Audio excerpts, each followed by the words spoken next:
Ladies and gentlemen, please welcome on stage Sébastien Dudek. He is a veteran security expert on all things related to wave, be it radio communication, Wi-Fi or RFID. His talk is about the danger of home connectivity. You will be surprised. Mesdames et messieurs, merci d'accueillir sur scène Sébastien Dudek, expert chevronné en tout ce qui concerne les ondes, quel que soit le type d'onde. Sébastien nous parlera des dangers associés aux équipements présents dans nos maisons d'une façon qui va vous étonner. Merci d'accueillir Sébastien. Le micro ici marche ou... Ok, j'ai pas besoin de partir au jeu, je suis dans le HDMI.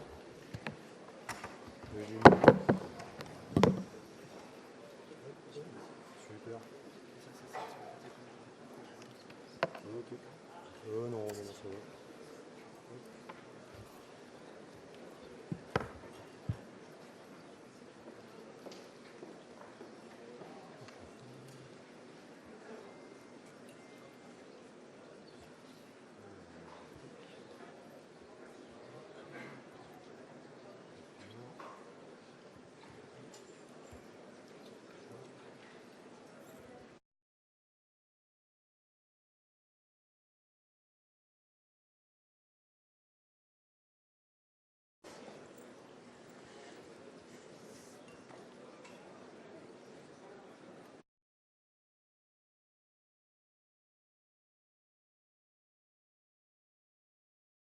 Ok, let's start. Bon, je vais parler en français. Bonjour, je m'appelle Sébastien Dudek. Oui. Hey, désolé. Ah, pardon. On annonce le début des ramps en salle de crash party. S'il y en a qui sont intéressés. Voilà. Ceux qui ne veulent pas suivre cette présentation peuvent aller au ramp, il n'y a pas de souci. Donc, merci d'être là. Je m'appelle Sébastien Dudek. Et donc, je vais vous présenter un sujet qu'on avait présenté déjà en fait, à NoSuchCon en 2014 et qui a beaucoup évolué. Et donc, du coup, bon, normalement, je devais être là avec Xavier Carcel et puis Geoffrey Charney, mais bon, ils avaient aussi d'autres impératifs. Et puis, Xavier vient aussi vient d'avoir encore un enfant. Et qui, en plus, il est au Japon, donc du coup, c'est un peu compliqué. Mais voilà, on est 3 personnes complètement délurées à travailler sur ce sujet-là. Et donc déjà, parlons un peu de moi. Donc, bon, je m'appelle Sébastien Dudek, encore une 3e fois. Je travaille à Synactive, qui est une boîte d'Audi et de Red Team, et puis on fait aussi de la recherche de vulnes. J'adore particulièrement tout ce qui est radio, tout ce qui est lié à la radio. Donc du coup, si vous avez des questions, n'hésitez pas. En gros, en radio, par contre, voilà, j'aime pas trop les trucs académiques. J'aime bien, en fait, surtout mettre en pratique les trucs académiques, dire que tiens, ça marche pas, tiens, ça marche sur telle condition, ou tiens, ça marche super bien. Donc voilà. Donc voilà, si vous êtes dans ce type de vision, n'hésitez pas à venir me voir. Moi, je suis toujours intéressé pour voir plein de trucs assez marrants. Et donc, on va parler maintenant des CPL. Donc, du coup, les CPL, c'est des choses que vous avez sûrement chez vous. Vous les avez parce qu'en fait, vous avez peut-être des set-top box ou autres, ou parce qu'en fait, votre Wi-Fi chez vous ne fonctionne pas super bien, ou vous n'avez pas envie de dépenser une fortune dans le Wi-Fi, dans les extensions Wi-Fi. Donc, du coup, vous êtes souvent, c'est souvent le cas, vous avez souvent peut-être du CPL chez vous. Et donc, du coup, c'est un concept qui est relativement vieux, qui a aussi beaucoup évolué dans le temps. Et donc, les évolutions ont été faites notamment en termes de codage et autres, qui permettent justement maintenant d'avoir des trucs qui sont relativement puissants et qui permettent aussi de balancer pas mal de données en fait, dans un temps relativement court. Donc, celui qu'on connaît, c'est le CPL domestique. Donc, le CPL domestique, généralement, celui que vous avez maintenant, en gros, utilise la norme Unplug, plus spécifiquement la norme Unplug AV. Ça permet en fait d'étendre votre réseau local. Et donc du coup, voilà, moi par exemple pour mon cas, j'avais justement un problème avant, c'est que j'étais en colocation, il y a ma coloc qui m'avait donné son Wi-Fi, sauf que son Wi-Fi ne marchait pas. Du coup j'ai acheté des CPL et en fait quand j'ai regardé un peu de près à quoi ressemblait le logiciel qui permet de communiquer avec les CPL, là j'ai commencé à voir qu'il y avait quand même des paquets intéressants qu'on pouvait en fait envoyer au CPL et donc du coup potentiellement avoir quelques features intéressants et puis même récupérer quelques secrets et même des fois aussi, comme ça a été le cas lorsqu'on avait présenté nos résultats à NoSuchCon, c'était de s'introduire sur le réseau d'une personne, peu importe, même s'il est derrière un compteur, etc. Rien quand par exemple, en modifiant la clé qu'il a qu'il a mis à disposition pour créer son réseau. En gros, en utilisant une autre clé qui s'appelle la DAC, bon, je vous fais juste un rétex, en utilisant une autre clé qui permettait de configurer un CPL à distance, je pouvais en fait, sans problème, configurer le CPL du voisin. Et cette clé-là, je l'avais parce qu'en fait, elle était générée à partir de l'adresse MAC. Et l'adresse MAC, je l'avais puisqu'en fait, il y avait des trames de management qui étaient balancées sur le CPL, qui étaient en fait finalement, enfin sur le réseau électrique. Donc du coup, c'est des choses que je pouvais récupérer avec mon CPL. Donc c'est pour ça que ce sujet-là est vachement intéressant. Et on va voir que le CPL est utilisé dans pas mal d'autres cas. Donc vous connaissez aussi Linky. Alors Linky, si vous me posez des questions dessus, donc alors soit il y a NDA, je peux pas vous dire, soit moi pour mon cas j'ai pas du tout regardé ce cas-là, mais je sais que eux utilisent en fait le G3 Prime, qui est un peu différent de la norme Unplug, mais en fait qui utilise à peu près les mêmes concepts. Sinon, vous avez aussi les smart grids. Donc les smart grids, on va en parler après, ça va être marrant puisque il y a des choses assez marrantes à faire lorsqu'on connaît en fait la partie Unplug, le subset du Unplug AV qui est le Unplug Greenfee. Donc il y a des choses à faire, il y a des choses à balancer. Donc voilà, c'est utilisé dans quand même pas mal de cas et c'est des choses, en fait, aujourd'hui on va voir comment repérer en fait ce type de device et comment interagir avec et comment les attaquer. Comment ça se passe? Donc en gros, votre signal, lui, s'est propagé dans le réseau électrique. Lui, le principe, c'est le principe de superposition de données sur votre signal électrique. Et donc du coup, après, il y a quelque chose de plus complexe que ça, qui est toute la partie en fait traitement de signal, qui va justement en fait effectuer tout ce qu'il faut pour qu'il y ait les corrections d'erreurs, etc., pour que ça se propage bien, et aussi toutes les optimisations possibles pour que les données soient envoyées de manière assez optimisée. En fait, un concept qui est aussi intéressant à savoir, c'est que dans votre installation électrique, vous avez des en-têtes de colonnes. Et en fait, par exemple, imaginons qu'un résident est sur la même tête de colonne que vous, vous pouvez potentiellement interagir avec ces équipements CPL sans problème, même s'il y a un compteur.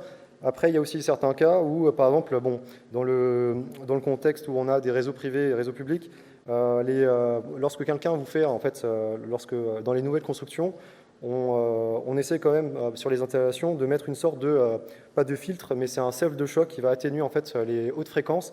Et donc, du coup, éviter que, par exemple, les signaux en fait, d'autres fréquences n'atteignent en fait une autre installation. Mais ça, généralement, lorsque vous allez dans une ville comme Paris ou autre, c'est des choses que vous voyez très rarement.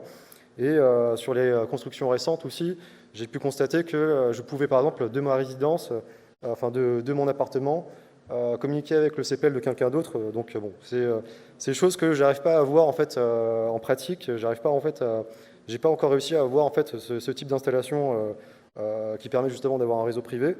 Mais donc voilà. Vous, dans votre cas, généralement, quand vous installez des CPL, voilà, vous avez envie d'étendre votre connexion Internet et tout.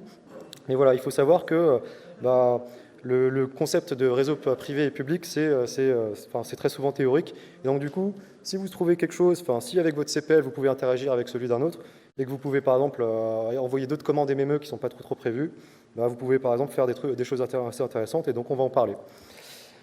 Avec le CPL, comment ça se passe? Donc, lorsque j'ai commencé à regarder le CPL, il y avait un logiciel en fait qui était fourni par le vendeur, et le vendeur avait fourni le logiciel qui permettait justement de travailler sur la couche L2 MAC, et donc d'envoyer des données en fait sur un protocole en fait qui est spécifié par Unplug, et donc qui permettait par exemple de dire voilà, je veux faire la découverte réseau, j'ai envie par exemple même aussi de changer la clé de mon CPL ou autre. Donc tout ça en fait fonctionne de cette manière-là.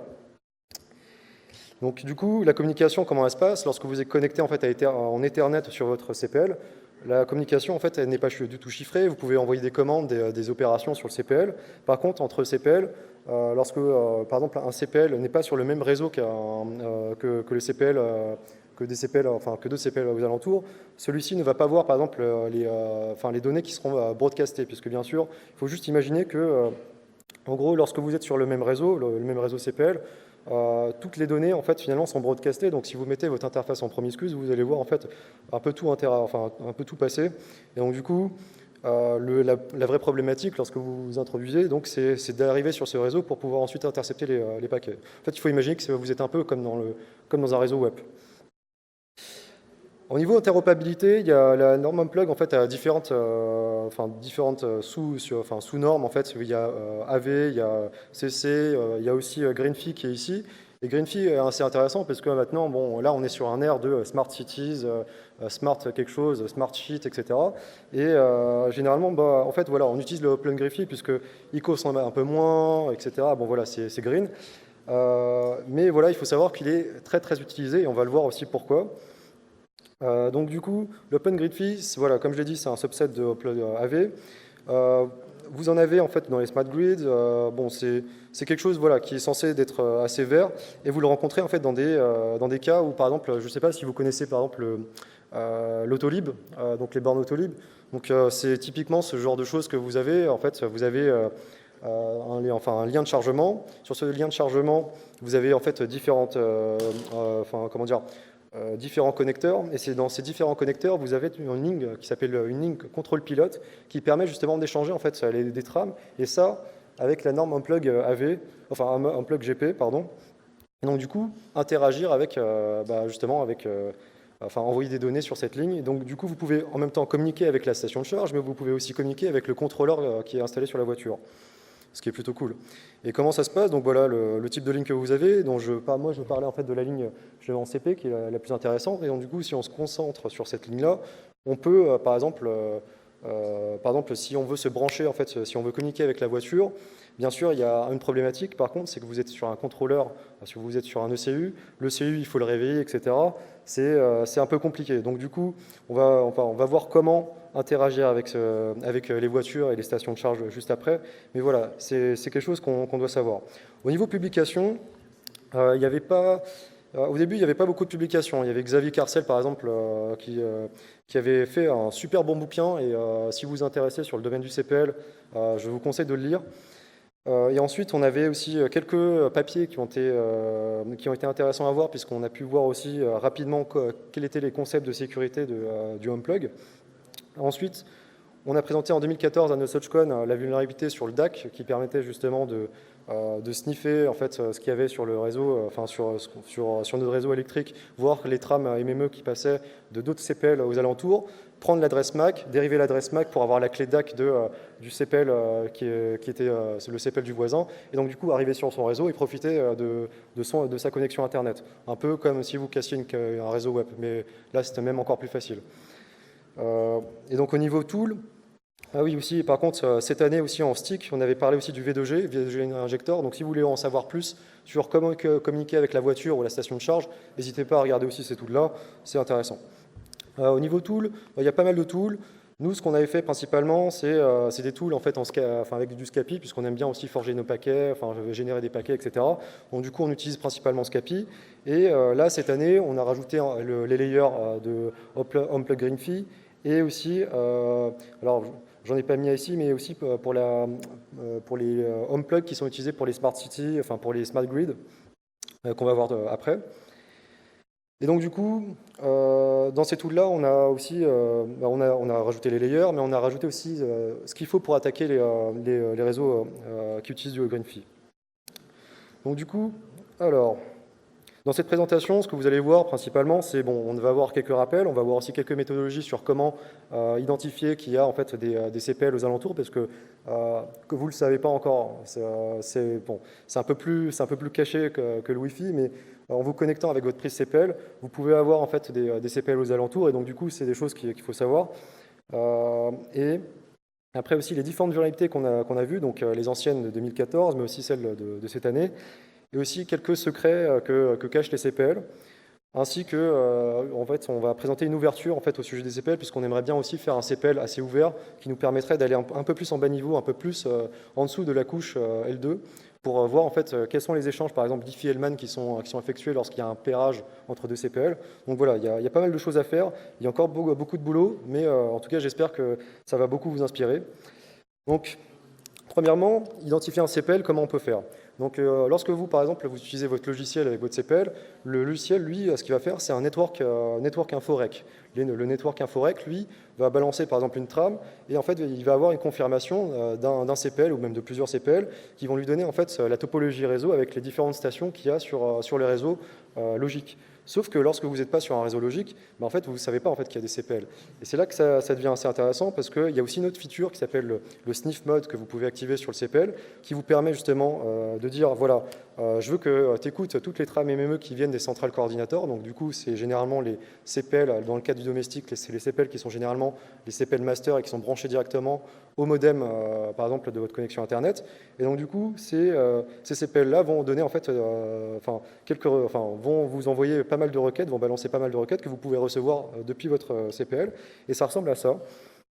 Donc par exemple, avec notre tool, on peut activer le mode sniff et voir avec, par exemple, Wireshark, les différentes trames qui sont envoyées par les différents CPL, et du coup, voir, par exemple, l'adresse MAC, et c'est ça qui nous a permis, par exemple, aussi de dériver l'adresse MAC, et ensuite s'introduire sur le réseau d'une personne. Ok, mince, alors là, il va y avoir pas mal de trucs à faire. Donc du coup, le concept de clé, donc il y a deux types de clés, il y a les clés NMK, il y a les clés aussi DAC. Les clés NMK, c'est les clés que vous pouvez configurer, et les clés DAC, c'est les clés en fait qui sont uniques et qui sont en dur dans le CPL.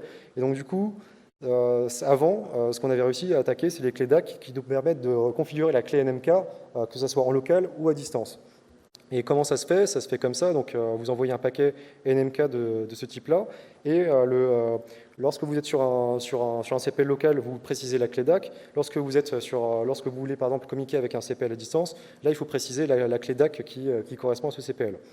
Vous pouvez faire aussi des attaques en fait, locales lorsque vous êtes sur le réseau pour configurer la clé NMK, puisque tant que vous êtes sur le réseau LAN, vous avez en fait, des accès privilégiés en fait, sur ce CPL-là. Concernant le statut en fait, des attaques DAC qu'on avait avant, ça a été patché. Donc, depuis février 2015, Qualcomm a fait quelques patchs en disant attention, n'utilisez plus cette feature puisque voilà, c'est pas super. Il y a quand même quelques CPL que vous pourrez retrouver sur le marché, surtout des CPL chinois, mais aussi d'autres CPL qui peuvent encore fonctionner. Et donc du coup, voilà en fait quelles sont les commandes qu'ils peuvent utiliser par exemple pour monitorer les différents CPL qui sont aux alentours et ensuite craquer la clé DAC. Passons maintenant au Plun Griffey. Au Plun Griffey, il y a, on l'a dit, la vulnérabilité qu'on avait découvert, c'était lorsque vous, par exemple, il y a un câble de chargement qui va rentrer en fait sur la voiture, il va y avoir un process qui va se faire, et ce process-là, c'est un process slack, parce qu'en gros, il faut savoir que lorsque vous connectez en fait une station de charge à votre voiture, la station de charge, comme la voiture, ne savent pas en fait qu'elles sont connectées entre elles. Enfin, comme ils utilisent la liaison CPL, ils ne savent pas en fait physiquement à qui ils sont accrochés. Donc du coup, ils vont utiliser en fait une sorte de procédure qui va justement mesurer les différentes atténuations entre la station de charge et la voiture. Et donc c'est comme ça en fait que se fait les choses.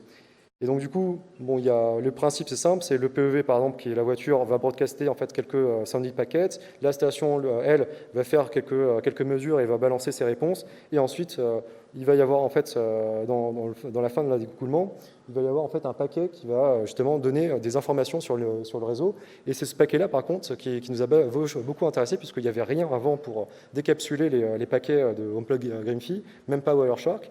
Et donc, du coup, on a commencé à regarder un peu les specs, regarder un peu les outils en fait, de OpenPLC, utils, etc. Et là, on a commencé à faire des dissecteurs. Donc, on a fait nos dissecteurs. Et après avoir fait nos dissecteurs, on a commencé à regarder en fait, toutes les trames MME qui passaient. Comme plateforme qu'on avait utilisée, on avait utilisé cette plateforme-là qui est quand même pas mal, puisqu'en fait, elle permet vraiment de s'interfacer de n'importe comment, c'est-à-dire s'interfacer soit en Ethernet, soit s'interfacer en fait, avec un câble coaxial.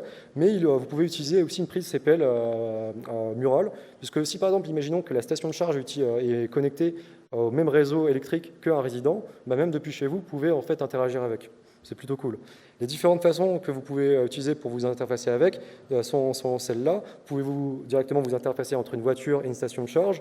Vous pouvez le faire depuis un résident, ou vous pouvez le faire en vous connectant à une voiture, à condition d'avoir les bonnes trames à balancer sur le bus CAN pour pouvoir réveiller le contrôleur, pour ce dernier cas.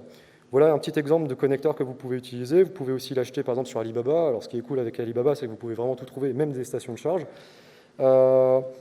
Et donc du coup, il faut savoir surtout que pour la norme Greenfee, pour se mettre, il faut vraiment avoir le bon mode. Parce que si vous n'avez pas le bon mode, vous ne pouvez pas avoir les trames en fait, qui vont être intéressantes. Par exemple, les données de réseau qui vont être échangées à la fin.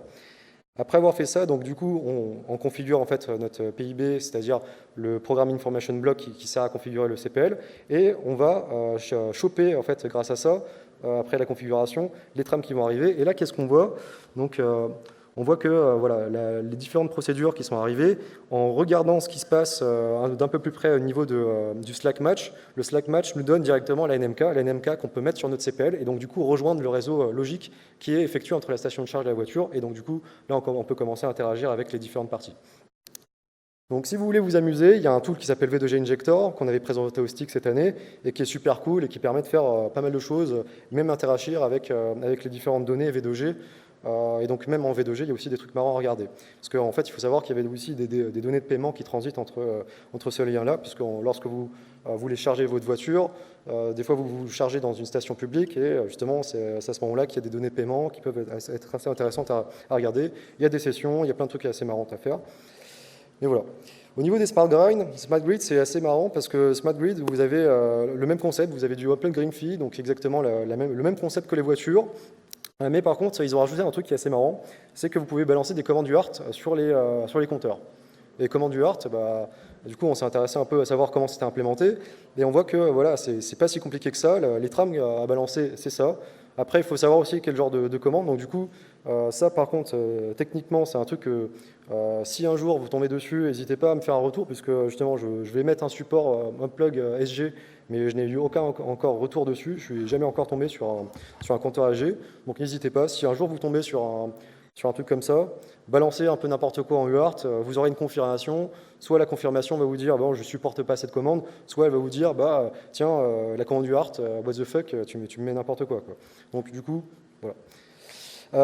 Donc, ce qui est cool, c'est UART Command Everywhere, c'est cool. Bon, pour les Smart City, tout ce qui est, bon, ça pose pas de problème. Côté, chose pas trop documentée, donc bon, en ouvrant un peu les CPL, on peut voir à peu près comment ils sont. On voit qu'il y a quand même des flashs qui sont exposés, un peu dans tous les sens. Mais par contre, on n'a pas d'interface UART, pas d'interface de debug. Ces dernières années, en fait, avant, il y avait quelques interfaces sur les anciens CPL Intelon. Maintenant, on en trouve beaucoup moins. Donc du coup, il faut, si on veut aller un peu plus loin et on veut, par exemple, essayer d'avoir ce qu'il y a de plus bas niveau, il va falloir identifier en fait les différentes choses qu'on peut retrouver dans un CPL, notamment bon, le PIB.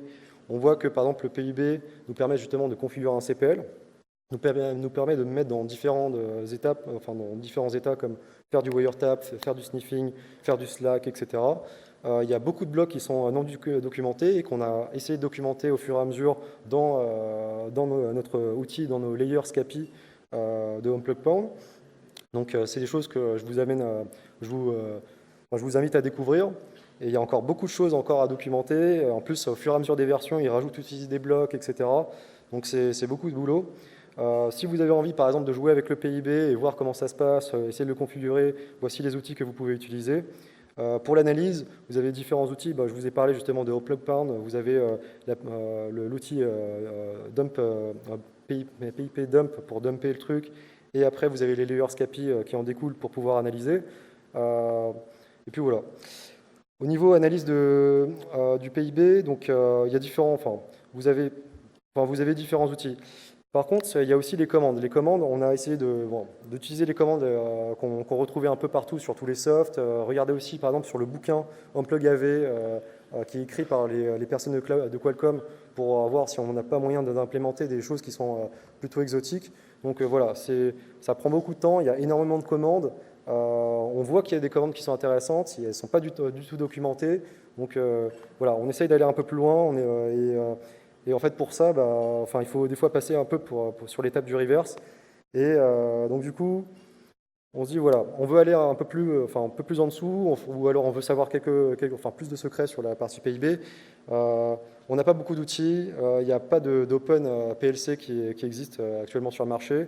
Aussi, si on veut aller plus bas, on avait essayé aussi le coup d'utiliser par exemple l'USRP et faire quelques blocs pour pouvoir prendre en fait les différentes trames qui passaient sur un réseau électrique. C'est assez compliqué puisqu'en fait, bon, déjà rien que faire des blocs qui vont pouvoir remapper en fait tous les symboles et autres, ça va être assez complexe. Et en plus de ça, il faut avoir aussi un équipement qui soit relativement cher. Nous, avec notre USRP 210, bon, Bon, enfin, on ne se battait pas super bien. Mais par contre, on se disait, bah, pourquoi pas utiliser le matériel en fait, qui nous est fourni, c'est-à-dire les CPL du marché, qui seront même moins chers en fait, que les USRP. Potentiellement, on aurait peut-être plus de chance. Donc déjà, en fait, ce qu'on avait fait, c'est essayer de dumper en fait, la NVM, qui est la non-volatile memory. Ça, par exemple, c'est des choses qu'on peut faire avec les outils de OpenPLC Utils. Et lorsqu'on commence à prendre en fait, cette NVM, l'idée, c'est aussi d'identifier en fait, l'entête, voir en fait, à quel moment le code débute. Donc on est tombé quand même sur des entêtes qui étaient un tout petit peu documentées, qui sont dans le code OpenPLC utile, et qui nous permettent d'utiliser, enfin, de retrouver les structures, donc les différentes applets du CPL. Et avec ça, on peut aussi utiliser par exemple l'outil NVM split pour directement splitter sans avoir à faire un code Python qui va calculer tous les bytes, etc., qui va splitter toutes les applets. Et après, commencer à les analyser sur IDA, voir comment ça fonctionne. Alors, il faut savoir que par contre, lorsqu'on est arrivé dessus, on fait purée, bon, c'est du code très minimal, c'est du code aussi en C++, ça va demander aussi pas mal de boulot. Et par contre, si on essaie de modifier, patcher la NVM en direct, il y a aussi quelques risques que le device soit briqué. Donc du coup, on s'est dit, merde, faut peut-être trouver une autre voie. Et donc du coup, on a vu que sur les dev kits, on avait quelque chose qui était exposé, c'est une sorte d'interface SPI qui permet aussi de lire et écrire en mémoire, de regarder les différents registres. Et ça, c'est toujours un truc qui est en cours actuellement. Et donc du coup, si des gens sont intéressés pour travailler sur ce sujet-là, qu'ils n'hésitent pas, puisqu'en fait, on aura pas mal de dumps en fait en DMA pour regarder comment ça se passe et essayer de voir si on peut pas instrumenter en fait directement la mémoire du CPL et faire peut-être un open CPL, à voir en fait si on avance bien. Mais voilà, s'il y a des gens qui sont intéressés par ça, n'hésitez pas.